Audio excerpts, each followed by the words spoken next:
Hello and welcome to another in our series, Great Chapters of the Bible. Today we'll be reading from the book of Genesis, chapter 32. Jacob wrestles with God. Beginning in verse 1. Jacob went on his way, and the angels of God met him. When Jacob saw them, he said, "This is God's camp." So he called the name of that place Mahanaim. And Jacob sent messengers before him to Esau his brother in the land of Seir, the country of Edom, instructing them, "Thus you shall say to my lord Esau, Thus says your servant Jacob, I have sojourned with Laban and stayed until now. I have oxen, donkeys, flocks, male servants and female servants. I have sent to tell my lord in order that I may find favor in your sight." And the messengers returned to Jacob, saying, "We came to your brother Esau, and he is coming to meet you, and there are 400 men with him." Then Jacob was greatly afraid and distressed. He divided the people who were with him, and the flocks and the herds and camels, into two camps, thinking, if Esau comes to one camp and attacks it, then the camp that is left will escape. And Jacob said, "O God of my father Abraham, and God of my father Isaac, O Lord, who said to me, Return to your country and to your kindred, that I may do you good. I am not worthy of the least of all the deeds of steadfast love and all the faithfulness that you have shown to your servant. For with only my staff I crossed this Jordan, and now I have become two camps. Please deliver me from the hand of my brother, from the hand of Esau, for I fear him, that he may come and attack me, the mothers with the children. But you said, I will surely do you good, and make your offspring as the sand of the sea, which cannot be numbered for multitude."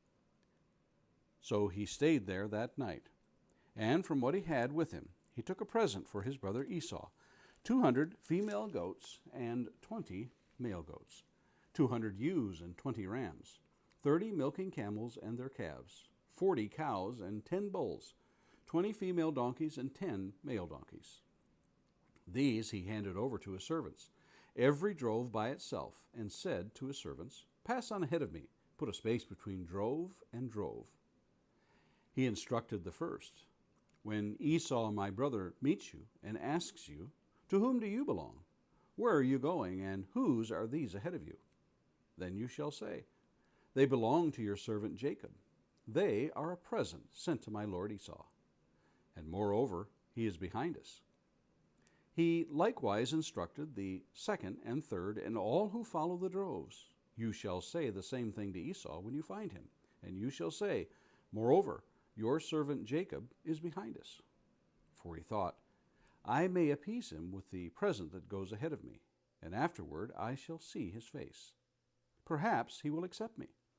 So the present passed on ahead of him, and he himself stayed that night in the camp. The same night he arose and took his 2 wives, his 2 female servants, and his 11 children, and crossed the ford of the Jabbok. He took them and sent them across the stream, and everything else that he had. And Jacob was left alone. And a man wrestled with him until the breaking of the day. When the man saw that he did not prevail against Jacob, he touched his hip socket, and Jacob's hip was put out of joint as he wrestled with him. Then he said, "Let me go, for the day has broken." But Jacob said, "I will not let you go unless you bless me." And he said to him, "What is your name?" And he said, "Jacob." Then he said, "Your name shall no longer be called Jacob, but Israel, for you have striven with God and with men, and have prevailed." Then Jacob asked him, "Please tell me your name." But he said, "Why is it that you ask my name?" And there he blessed him. So Jacob called the name of the place Peniel, saying, "For I have seen God face to face, and yet my life has been delivered." The sun rose upon him as he passed Peniel, limping because of his hip. Therefore, to this day the people of Israel do not eat the sinew of the thigh that is on the hip socket, because he touched the socket of Jacob's hip on the sinew of the thigh.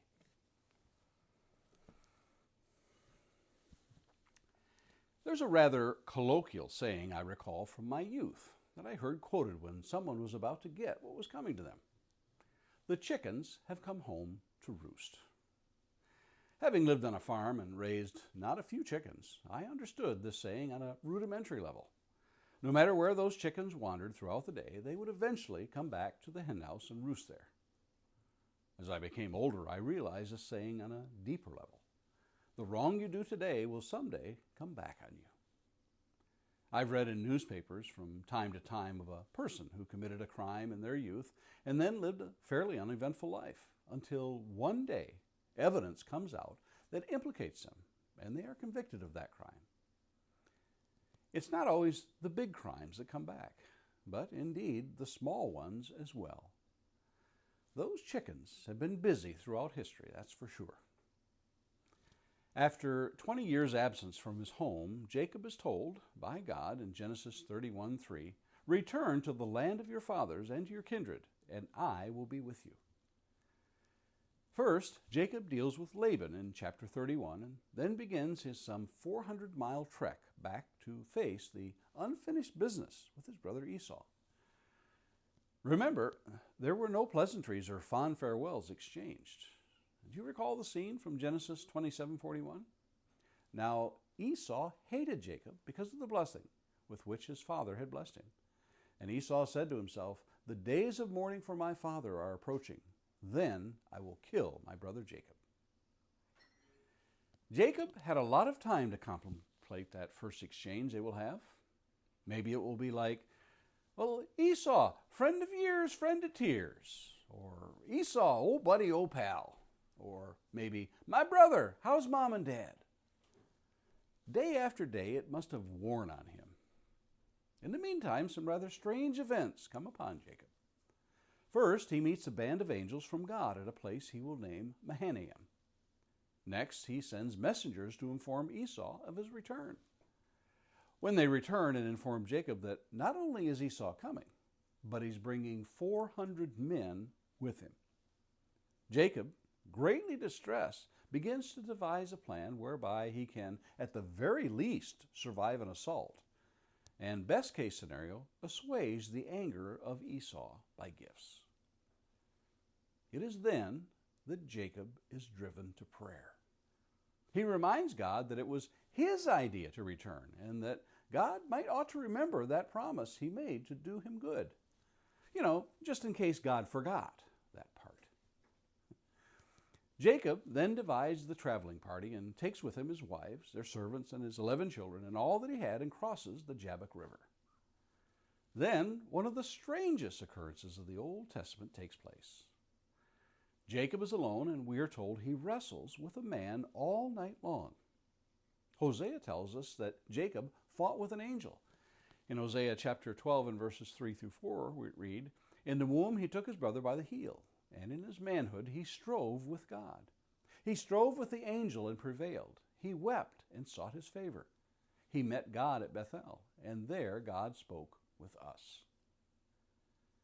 Jacob realizes and proclaims that he has fought with none other than God himself, the pre-incarnate Christ, identified in other passages as the angel of the Lord. Take a look and see in Genesis 16:7 and Genesis 22:11, Joshua 5:13 and Judges 2:1, Judges 6:11 and Judges 13:13. In Genesis 32:30 we read, "So Jacob called the name of the place Peniel, saying, 'For I have seen God face to face, and yet my life has been delivered.'" It was there that Jacob's life and name was changed. Jacob has seemingly wrestled to a standstill and wants to know the name of his adversary.